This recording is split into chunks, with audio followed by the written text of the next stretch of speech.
I think that the real question is, what do Singaporeans want from government?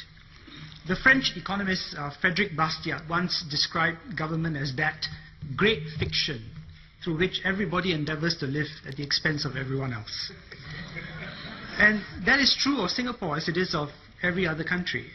So when Mr Gerald Giam accuses the government of being very good at managing its own risks, but not the risks of Singaporeans, he completely misunderstands what government is. Governments don't have risks. It is only people who have risks. The allocation of risks is always one between one group of people and another group of people. So between old and young, between current generations and future generations, between employers and employees, and so on. It is the government's role to allocate risks between these different groups in an equitable, sensible, and sustainable way. So when you say you want one group to bear less risk, you are in effect saying that another should bear a higher risk. Except opposition politicians find it inconvenient to mention this second group of people, so they call it government.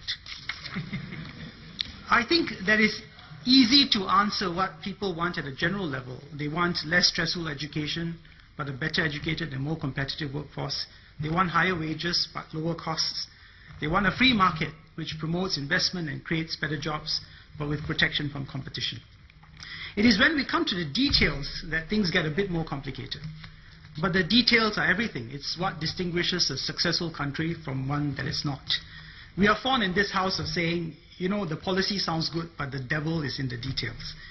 But very few critics of the government are prepared to get into the details, because it's not always pleasant to see the sausage being made.